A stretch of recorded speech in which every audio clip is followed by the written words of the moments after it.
8 বছরের কন্যা ধর্ষিতা, 4 বছরের কন্যা ধর্ষিতা, 8 বছরের মেয়ে, তার দেহ টুকরা টুকরা,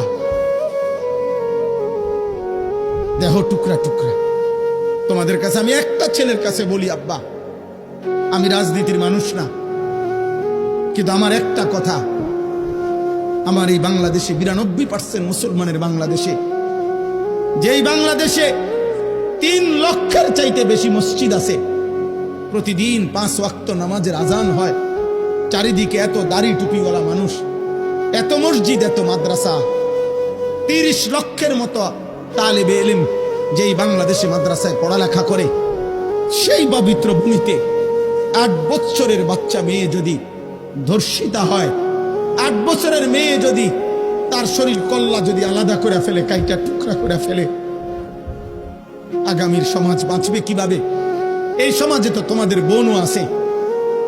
তোমাদের কন্যাও তো আছে।